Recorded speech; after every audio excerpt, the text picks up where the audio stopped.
Muy buenos días. Está conmigo Fadlala Cabani, el secretario de Desarrollo Económico, para poderles dar un avance, y también está Soledad Aragón, nada más que a distancia, para poderles dar un avance de las solicitudes que hemos recibido de los apoyos que anunciamos. Recuerden que son 4 apoyos que anunciamos para poder sobrellevar el semáforo rojo de la pandemia. El primer apoyo tiene que ver con 50,000 microcréditos de 10,000 pesos, que los otorga Fondeso a través de la Secretaría de Desarrollo Económico, o Secretaría de Desarrollo Económico a través de Fondeso. El segundo son 100,000 apoyos de medio salario mínimo por una sola vez, que los da la Secretaría del Trabajo y Fomento al Empleo, está a cargo de Soledad.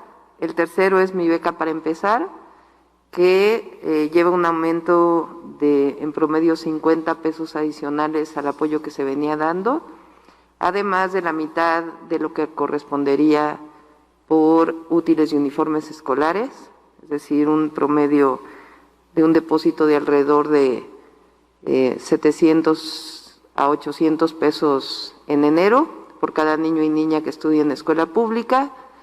Y el cuarto apoyo, que es para los comerciantes o las distintas sectores que trabajan en el centro histórico de la ciudad, que tendrán una reducción del impuesto sobre nómina para los meses que estemos en semáforo rojo, y que será aplicado para el próximo año. Entonces, para que nos puedan informar de las solicitudes que se han recibido, le doy el micrófono a Fadlala para que pueda informarlo y decirles que siguen abiertas todas las convocatorias para que puedan inscribirse en caso de necesitarlo. Adelante, Fadlala. Muchísimas gracias. Muy buenos días a todas y todos. Queremos informar el avance que tenemos en el apoyo emergente para trabajadores, especialmente para los trabajadores y trabajadoras del sector gastronómico de la ciudad. Como ya lo señaló la jefa de gobierno, son 220 millones en 100,000 apoyos. Hasta este momento han solicitado trabajadoras y trabajadores de este sector 34,526 registros hasta hace media hora. Este es el último dato que tenemos y estamos muy contentos por la respuesta que ha tenido los trabajadores de este sector.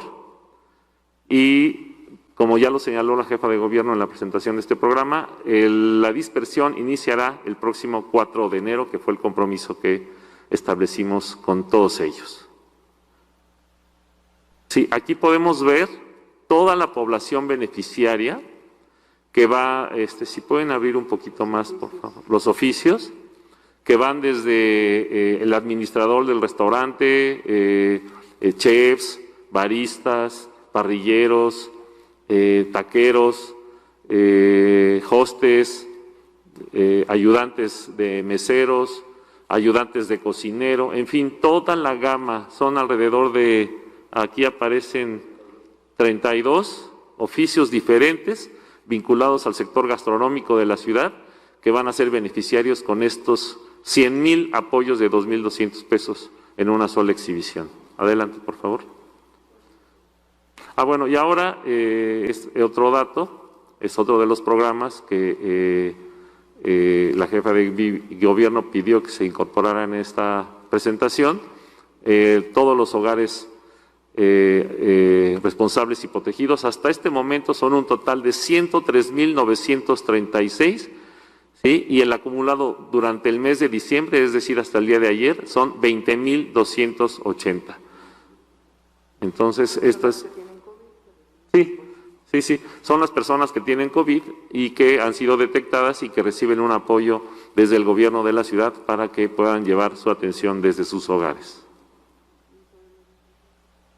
Ok, y en cuanto a los microcréditos, la jefa de gobierno me pide que en este momento ya podrán ingresar los microempresarios de la Ciudad de México a la página que voy a señalar en este momento. La página es Es una página única que por instrucción de la jefa de gobierno nos pidió que atendiéramos a los microempresarios de la ciudad. La página es https://covid19.cdmx.gov.mx. Esta página, esta liga, que está inserta en la página del Gobierno de la Ciudad de México, va a servir tanto para los apoyos emergentes de 2,200 pesos como para la solicitud de los créditos para las microempresas de la Ciudad de México. Los 50,000 créditos, que como todos ustedes ya saben, repiten la misma característica de los primeros 50,000, que son 0% de interés, 24 meses a pagar, 4 meses de gracia, ¿sí? Y basta con demostrar que son poseedores o que tienen una actividad económica, pues que haga referencia que es una microempresa, de tal manera que podrán obtener ese crédito. Ahora son 500 millones de pesos, nuevamente 50,000 créditos. ¿Sí? Muchísimas gracias. Soledad, no sé si quieres agregar algo. Solo mencionar cómo es el proceso para los apoyos. Es muy sencillo porque ha habido un poco de dudas. Los beneficiarios se registran en esta plataforma, sacan su cuenta llave. Una vez que tengan la cuenta llave, se registran en la plataforma con datos muy básicos, la verdad, es muy rápido de llenar la solicitud en línea.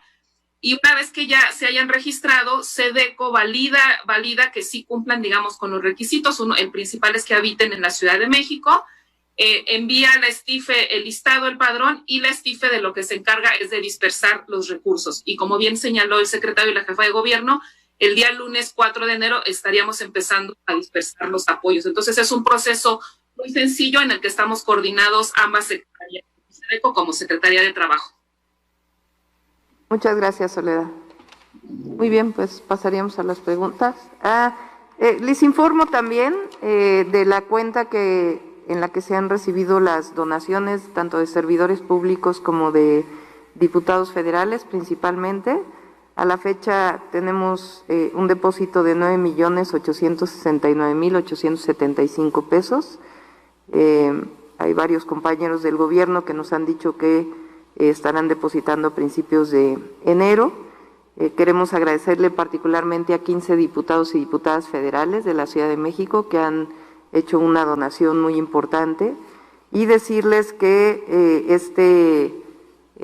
estos apoyos van a ser utilizados para salud, particularmente para la compra y equipamiento de las ambulancias de la ciudad, que en la pandemia nos ayudan mucho, pero que terminando la pandemia van a ser fundamentales para mejorar el servicio de emergencia de la Ciudad de México. Así que, pues, estas son las informaciones que queríamos darles. Iniciamos con ronda de preguntas. Eduardo Hernández, del Universal. Hola, buenos días a todos. Primero preguntarles sobre los microcréditos. Entonces, ¿cuándo comenzará? ¿A partir de hoy comienza el registro? A partir de hoy comienza el registro y a partir más o menos de la primera quincena de enero ya podrán empezarse a dispersar. Tiene que haber una revisión de las solicitudes para que cumplan realmente, hacer unas llamadas para tener la certeza de que pues realmente son microcréditos, micronegocios o personas que se dedican, en el caso de los apoyos directos, una verificación de ello, y a partir de ahí ya la dispersión de los apoyos. Doctora, en otro tema, me gustaría preguntarle, hoy en la mañanera comentan que la ocupación de la Ciudad de México es de 87% y que el pico de hospitalización sería el 10 de enero. ¿Tienen información sobre esto? Sí, estamos al día de hoy como yo les lo informé ayer, inclusive en el video que hice en mis redes sociales, ha habido un incremento muy importante de la capacidad hospitalaria. Tendríamos que revisar con el doctor Hugo López-Gatell si ya está incorporada todo este incremento de capacidad hospitalaria, El día de hoy, por ejemplo, el IMSS nos informó que 2 hospitales que no estaban dedicados a COVID van a tener un grupo de camas dedicadas a COVID. De la misma manera, el Citibanamex a partir de mañana ya tiene la ampliación, particularmente de camas de terapia intensiva. Y en el caso del gobierno de la ciudad, se están abriendo alrededor de 20 camas adicionales en el General La Villa, en el Hospital General Villa. Entonces, este incremento que se está viendo diario, pues a lo mejor no está reflejado totalmente en los números del Gobierno de México, de la Secretaría de Salud. Nosotros los llevamos y estamos sobre el 83% de ocupación hospitalaria. Perfecto. Doctora, están reportando que desde hace 2 días en la Ciudad de México ya no caben los pacientes y se están llevando al Estado de México y a otras entidades. ¿Tiene reportes de ello? Más bien es al revés, hay muchas personas tanto del Estado de México, como lo hemos estado mostrando, como inclusive de otros estados de la República que están llegando a la Ciudad de México. Entonces, tenemos pues precisamente por la cantidad de personas que están en los hospitales en la ciudad y las nuevas camas que se están abriendo, las altas que se dan, entre un día y otro puede haber un hospital que a lo mejor reportó saturación, pero que al otro día ya tiene apertura de camas, y por eso este trabajo cotidiano que se realiza las 24 horas del día en el C5, en el sistema de emergencias, para poder estar reportando permanentemente en la plataforma cuáles son los hospitales que todavía tienen disponibilidad. Entonces, ¿sí hay capacidad ahorita para todos los pacientes que...? Sí hay camas, no, obviamente hay algunos hospitales que están más saturados que otros. El INER, por ejemplo, prácticamente ya todas sus camas las está destinando a terapia intensiva en un esquema que hicieron en la CINSAE, en donde en otros hospitales están llevando a los pacientes que no están en terapia intensiva. Entonces, toda esta logística que se ha desarrollado en un sistema único de coordinación ha ayudado mucho para que no haya saturación hospitalaria. Entonces, a lo mejor algunos hospitales ya no tienen espacio, pero hay otros que sí lo tienen. Perfecto, muchísimas gracias, doctora. Pasen todos buen día. Gracias. Continuamos con David Santiago, de La Octava. Doctora, ¿qué tal? Muy buenos días a todos. Yo quisiera preguntarle, una aclaración nada más. ¿Cómo se va a entregar o cuál es el procedimiento de este apoyo de los 2,200 pesos? ¿Cuánto tiempo tarda en que alguien se registra a que alguien le den este apoyo? ¿Y cómo es la entrega de este apoyo? ¿Es a través de una tarjeta? ¿Tienen que ir a cobrar a algún lado? No sé si quieres explicarle, Soledad, la dispersión y en el caso de los microcréditos, Fatlala.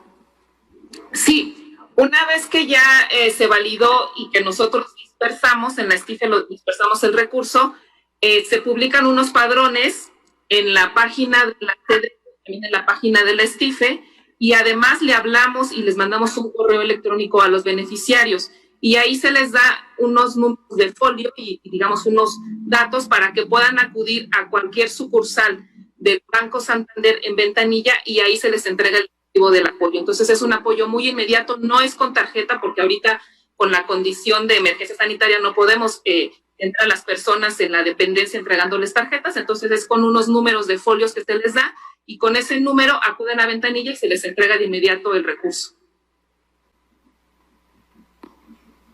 Gracias. Sí, en el caso de los microcréditos, nosotros, ya aprobada la solicitud por parte del empresario, nosotros les enviamos o un correo o una llamada telefónica o un mensaje.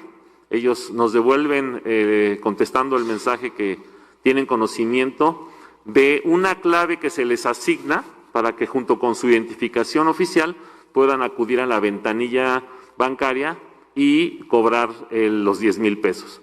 Para quienes tienen cuenta de cheques y la proporcionan, porque está el espacio para ello, nosotros les depositamos directamente en una dispersión directa. No son la mayoría, la experiencia que tenemos es que en estos casos los microempresarios a quienes va dirigido este apoyo no son la mayoría los que tienen una cuenta bancaria, pero la mayoría sí tiene una tarjeta de débito, sobre todo de bancos, digamos, comerciales como Electra, Coppel, Banco Azteca, etcétera. Tienen alguna tarjeta en ese sentido y ahí se les puede depositar también. Entonces, estamos tratando de que sea lo más ágil posible. En el momento de la aprobación, nosotros tardamos 5 días en la dispersión y ellos pueden hacerlo efectivo en la ventanilla bancaria o se les deposita directamente. Muchísimas gracias. Doctora, en otro tema, bueno, ayer apagón que se entró en la Ciudad de México, ¿tiene usted el balance de lo que ocurrió? Y también preguntarle si los hospitales COVID, por todo, están protegidos ante estos eventos. Sí, todos los hospitales por norma tienen que tener un servicio de emergencia. Entonces, en ese caso, si estuvieron en la zona que hubo falla, de inmediato entró la planta de emergencia. Eso por norma tienen que tenerlo todos los hospitales públicos y privados. Entonces, en ese sentido no hubo una afectación a los hospitales.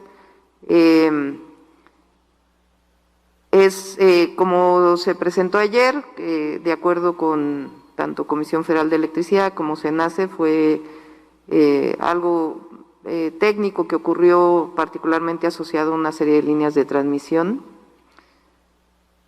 Yo durante muchos años dediqué mi vida bueno, soy ingeniera, doctora en Ingeniería en Energía, y pienso yo que cuando se hizo el proceso de privatización de la energía eléctrica, se cometió un grave error, que fue sacar a CENACE de la Comisión Federal de Electricidad.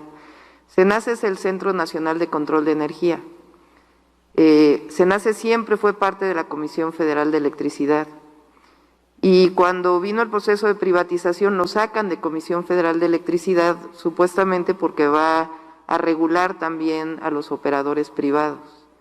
Y pienso yo que esto no es lo mejor. Durante muchísimos años CENACE funcionó como parte de Comisión Federal de Electricidad y a mí me parece que debería de seguir siendo así. Inclusive durante mucho tiempo, aún cuando había productores independientes y otras formas de producción privada de energía eléctrica, CENACE siempre fue parte de la Comisión Federal de Electricidad. Entonces esa es una opinión como pues experta que me dediqué muchísimos años al tema de la energía eléctrica en nuestro país. Bueno, gracias, doctora. Y por último, quisiera preguntarle una opinión acerca de la posible alianza que pudiera haber en la Ciudad de México entre el PRI y el PAN, y sobre todo porque ya hay un candidato o precandidato como un aspirante. Al final, Adrián Rubalcaba aparece en la lista de los dos partidos, tanto del PRI como del PAN.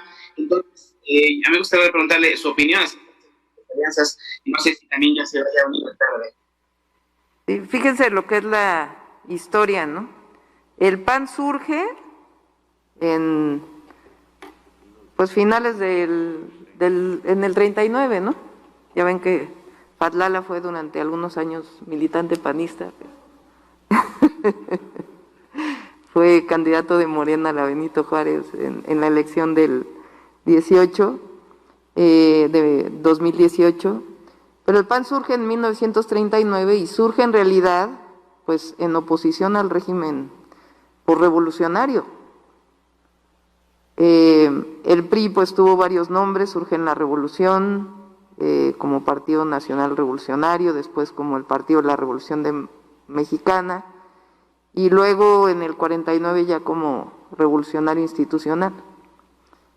Cuando llega el neoliberalismo a nuestro país, pues en realidad se pierde este origen y hay un vínculo, yo diría casi ideológico en términos de lo que buscaban ambos partidos. Pero lo peor no fue eso, sino que se fueron combinando no solamente en términos de la conjunción de los ideales, sino también pues de algo que los unió mucho, que fue la corrupción.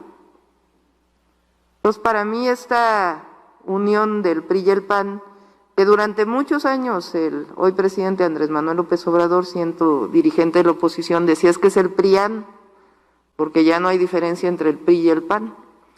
Y hoy con esta unidad pues es la mejor demostración de que es así. Y hoy lo que buscan desde mi punto de vista, obviamente es un análisis general, no es un tema electoral, pues es sencillamente volver al pasado. Eso es lo que los une. Regresar al pasado de la corrupción, regresar al pasado del dinero por encima de la justicia, regresar al pasado del autoritarismo por encima de las libertades. Entonces, pues es la mejor demostración de que los une eso, la vuelta al pasado.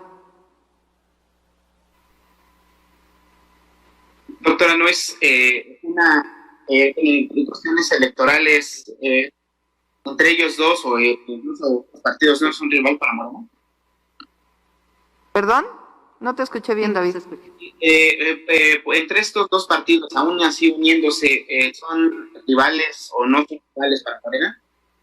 Por eso digo, a mí lo que me parece es que esta unidad lo que muestra pues es la unidad en términos de su visión de país, que yo lo resumiría en una vuelta al pasado de la corrupción y de la injusticia. Ese es lo que los junta en este caso, ¿no? Pero bueno, están en todo su derecho, las coaliciones son parte de la vida electoral de nuestro país y pues quien tiene que tomar las decisiones ahí pues es quien vota, quien vaya a votar el electorado. Muchísimas gracias, doctora. Buenos días a todos. Continuamos con Carlos Navarro, del Heraldo. Buenos días a todos. Aprovechando que está la secretaria del Trabajo, me gustaría preguntarle, con este regreso al semáforo rojo, en sus estimaciones en cuanto a generación de empleos, ¿cómo le va a ir a la Ciudad de México? Venía de 2 meses con saldo positivo, donde venía generando mayor número de empleos, sin embargo se vuelve al rojo y se cierran las actividades no esenciales. ¿Cuál es el panorama para diciembre en la Ciudad de México en temas de empleo, secretaria? Es importante recordar, Carlos, que digamos, la tendencia siempre es, más allá de la pandemia o no, que en diciembre siempre hay caída y siempre hay pérdida de empleo, en diciembre y en enero. Recordemos tan solo el año pasado, en diciembre se perdieron 70,000 empleos, en enero 35,000, y justo en febrero empezamos la recuperación. En febrero de 2020 ya teníamos 12,000 nuevos empleos. Entonces, seguramente va a haber pérdida de empleo en este diciembre y en enero, y responde a los ciclos económicos, y a ellos se sumará evidentemente digamos, el impacto de esta emergencia sanitaria. Yo no podría decir ahora un dato preciso de cuánto empleo se va a perder, porque sería muy aventurado decir esta cifra. Sin embargo, reiterar que también responde no solo a la pandemia, sino a los ciclos, y que cada año históricamente se pierden empleos en diciembre y en enero, y en febrero empezamos la recuperación. Y esto tendrá también que ver y se relaciona con volver nuevamente al semáforo naranja y transitar hacia el semáforo verde, y con esto estaríamos reactivando nuevamente la economía y el empleo. Entonces no pudiera yo decirte cuánto empleo se va a perder en diciembre, porque sería también muy aventurado.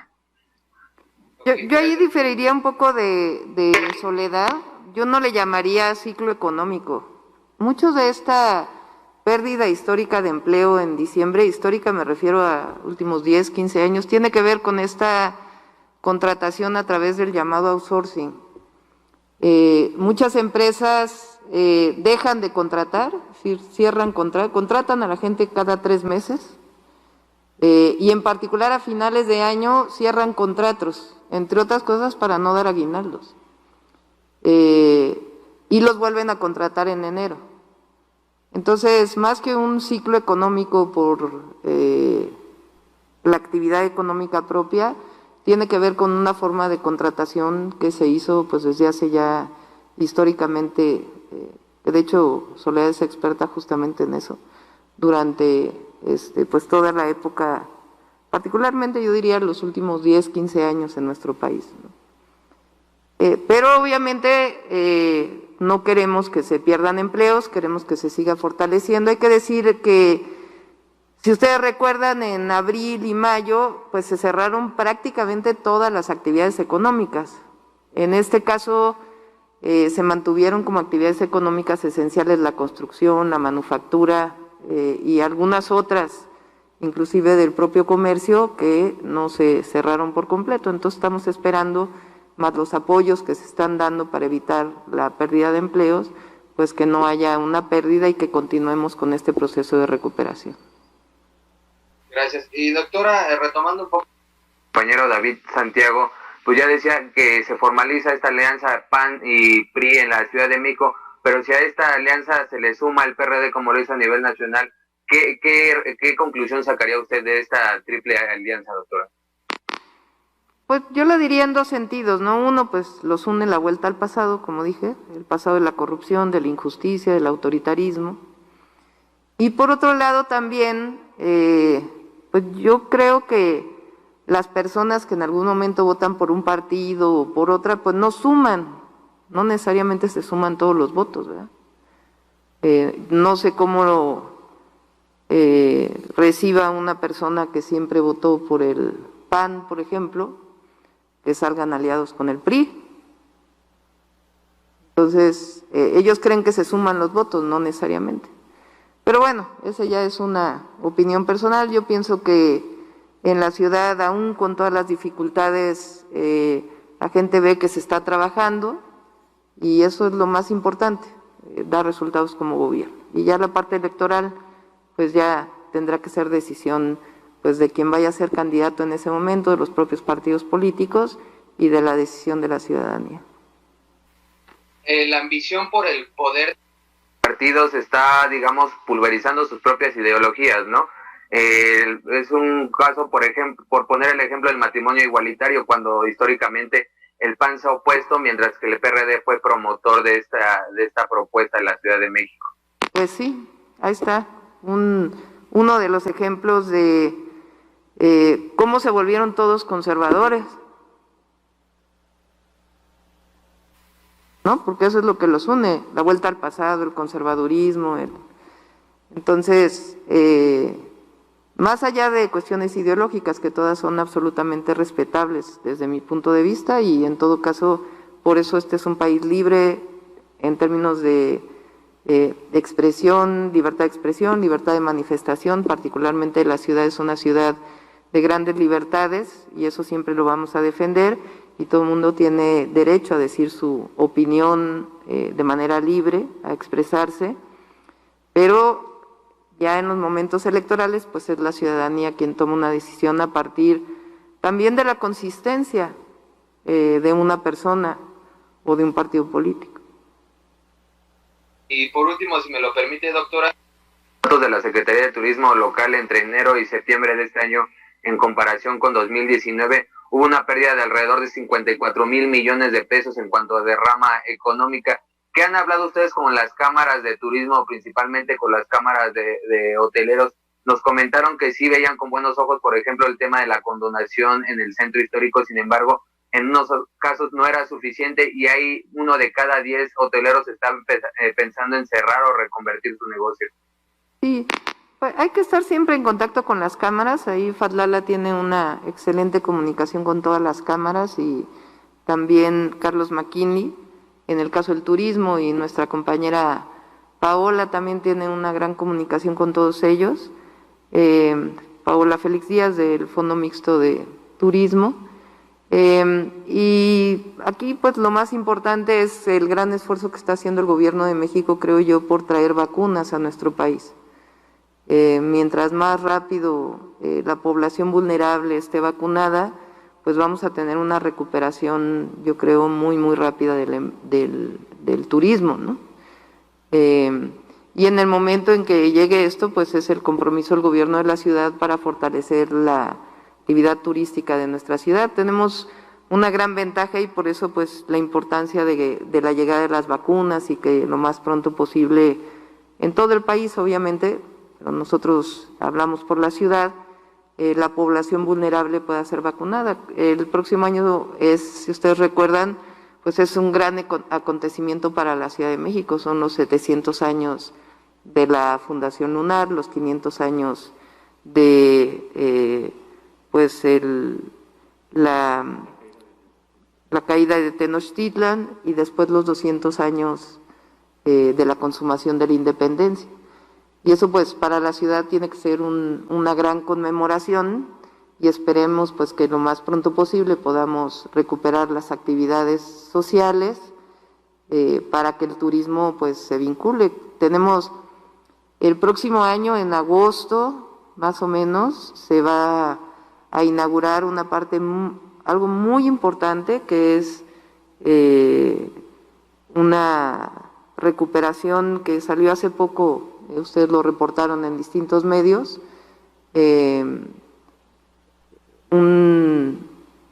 ¿cómo se dirá? No es pirámide, pero una exposición de una serie de cráneos de Tenochtitlan, que va a ser un atractivo turístico pues muy importante, que se está haciendo en la parte de atrás de Catedral, igual un juego de pelota, el templo de Hécatl. Todo esto va a ser importantísimo como un atractivo turístico para la ciudad. Entonces, de parte del gobierno de la ciudad, pues hay todo el compromiso para que una vez que baje la pandemia, hagamos una campaña, que por cierto ya la estábamos preparando antes de la pandemia, a través del fondo del Consejo Económico, Social y Ambiental de la Ciudad de México, con Fernando Mercado y las cámaras. Estábamos trabajando una propuesta especial para fomentar el turismo en la Ciudad de México. Entonces esperemos que ya muy pronto termine pues esta terrible situación de la pandemia, que comiencen las vacunas para poder potenciar al máximo el turismo en la Ciudad de México. Muchas gracias, buen día a todos. Es el Wayson Pantli, que está aquí atrás de Catedral. Continuamos con Enrique Muñiz, de Capital 21. ¿Qué tal? Buenos días a todos. Primero, para la Secretaría del Trabajo, si me pudiera comentar si en esta, sobre todo ya en esta etapa, otra vez volviendo al semáforo rojo y el incremento en hospitalizaciones, todas las complicaciones económicas, ¿cómo va el tema del seguro de desempleo? Si se ha registrado un mayor índice de registro de personas que solicitan este seguro, ¿cómo va este tema en este programa?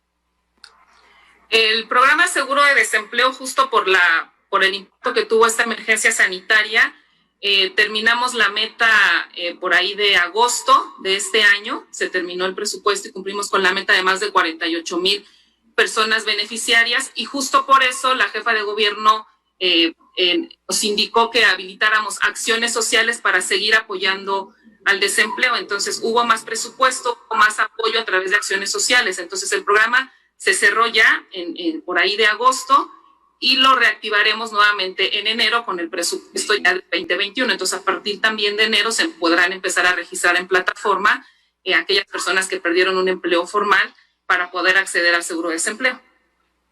Perfecto. Doctora, y otra pregunta, ¿cómo va la situación del COVID en los reclusorios de la Ciudad de México? Si tiene ya alguna información sobre pues el estatus que guarda la situación del COVID en estos centros.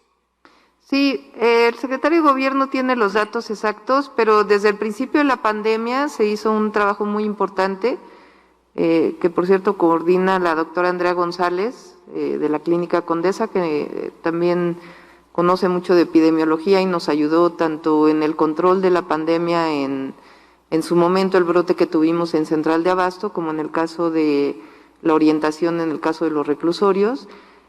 Además de que pues desde el principio de la pandemia, cuando todavía estaba de secretaria de Gobierno Rosa Isela, se generaron una serie de acciones de los propios personas privadas de la libertad para uso de cubrebocas y algunas medidas sanitarias, en donde inclusive las propias personas privadas de la libertad participan. Entonces, todo esto ha permitido que no haya brotes importantes. Sí ha habido personas que han enfermado, a todos se les sigue realizando la prueba cuando entran. Si eres una persona que está detenida, se te realiza una prueba para evitar, o si eres positivo, pues aislarlos por 15 días. Más aparte, hay una clínica especializada para atender a las personas de la Secretaría de Salud que puedan enfermar gravemente por COVID. Entonces está controlado, no hay un brote específico, pero los números exactos los tiene el secretario de Gobierno. Perfecto, ¿sigue manteniendo también los controles en las visitas para estas personas? Sí, visitas, inclusive se reactivaron visitas conyugales en el caso de los reclusorios en su momento, pero se tiene bastante controlado. Perfecto, gracias. Continuamos con Rocío González de La Jornada. Hola, buenos días a todos. Primero, preguntarle a la Secretaría del Trabajo, ¿a cuánto va a ascender el presupuesto del seguro de desempleo para el próximo año? ¿Es igual o hay un incremento ante esta situación de la pandemia? El presupuesto se mantuvo igual, desde 500 millones de pesos. Pero recordemos, como lo mencionó la doctora, la jefa de gobierno la semana pasada, justo para esta acción social de dar apoyo a personal que trabaja en restaurantes y fondas, se va a tomar presupuesto del seguro de desempleo para financiar esto. Entonces ya veremos más adelante cómo se va, digamos, desarrollando el programa, cómo se van registrando las personas en el programa de seguro de desempleo, pero el presupuesto global es de 500 millones, se mantiene el que fue para este año, para el 2020. ¿Y cuánto es lo que se va a tomar para los empleados de restaurantes? 220 millones. ¿Y habrá un cambio? Se había reducido el número de meses en el que se otorgaba el apoyo justo cuando inició la pandemia para dar un mayor número de tener apoyos. mayor cobertura. ¿Se va a mantener así o se regresa? Ah, exacto, sí. Para el 2021, de acuerdo con las reglas de operación que vamos a plantear, el apoyo será de 4 meses. 4 meses de seguro de desempleo. 4 meses. Oh. Gracias. Y preguntarle, doctora, ¿ya hubo alguna respuesta de los empresarios del centro histórico que rentan para dar facilidades a los locatarios que así lo hacen? Apenas empezamos a enviar las cartas. Nuestra compañera Dunia nos apoyó en los nombres de un grupo de empresarios importantes que tiene distintos inmuebles en el centro histórico y que los rentan. Y estamos apelando a su solidaridad y apoyo para que puedan diferir rentas o condonar algún mes de renta, lo que ellos decidan, pero apoyar a los comerciantes del centro histórico. Entonces, apenas esta semana comenzamos a enviar ya las cartas. O sea, todavía no tenemos la respuesta, dado que apenas estamos enviándolas. Y preguntarle en otro tema, doctora, ya se sabe, ya se tiene un plan de cuál será el mecanismo para el registro de la vacunación aquí en la Ciudad de México, más allá del personal de salud. Es un registro único nacional. El programa de vacunación es un programa nacional de vacunación y la Secretaría de Salud del Gobierno de México va a tener un esquema junto con otras instituciones, otras secretarías de registro. El primer registro es para los trabajadores y trabajadoras de la salud que están al frente del COVID, y el segundo registro ya es por edad, las personas de mayor edad, no sé exactamente si será mayores de 65, mayores de 68 años, cuál será el segundo grupo, y después el grupo de personas con comorbilidades. Lo que nosotros hemos recibido es una solicitud de la información para poderla integrar con el Censo Nacional de Vacunación que hará el Gobierno de México. La primera tiene que ver con el personal de salud que está al frente de los hospitales COVID, de la Secretaría de Salud de la Ciudad de México, y el segundo, por ejemplo, obviamente en términos de los censos de población de mayores de 68 años, el Gobierno de México tiene las instancias suficientes para poderlo desarrollar, y en el caso de comorbilidades, es un registro que nosotros en algún momento lo presentamos aquí, que tenemos de los distintos centros de salud que se atienden, por ejemplo, por diabetes u otras enfermedades. Entonces, en todos estos casos lo entregaremos con toda la pertinencia y privacidad que se requiere de datos personales para que se pueda hacer este censo y este seguimiento de la vacunación. Particularmente es importante para aquellas vacunas que son 2 dosis. en donde pues tiene que haber un recordatorio a las personas para que a los 21 días, por ejemplo, en el caso de la vacuna de Pfizer, regresen a su segunda vacunación para tener pues la eficiencia que se requiere con la vacuna.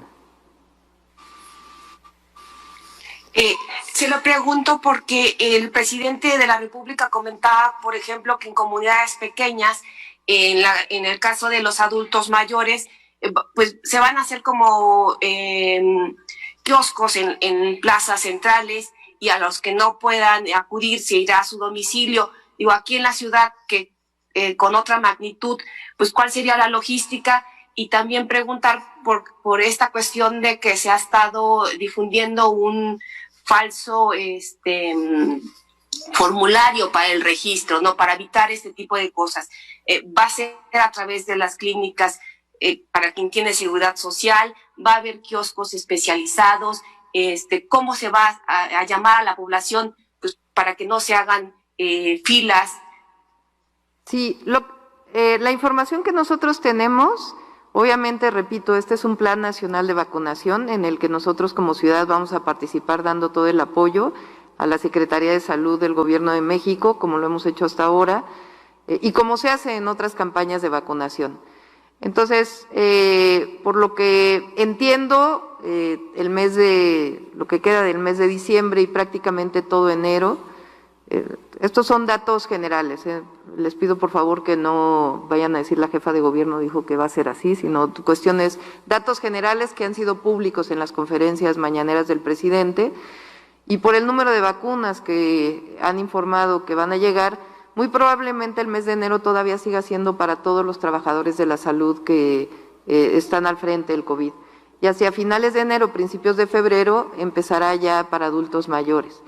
Y obviamente, como siempre lo ha sido así, el presidente López Obrador y el Gobierno de México informarán en su momento, los primeras quincena de enero, yo supongo, ya cuál va a ser el esquema de vacunación.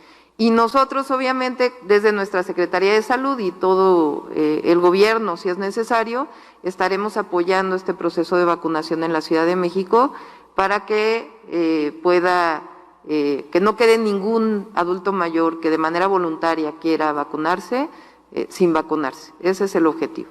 Pero es un plan nacional de vacunación y ya los detalles específicos pues tiene que darlos el presidente de la República y el secretario de Salud. Gracias, doctora. Gracias. Concluimos conferencia. Muchas gracias. Nos vemos mañana. Buen día.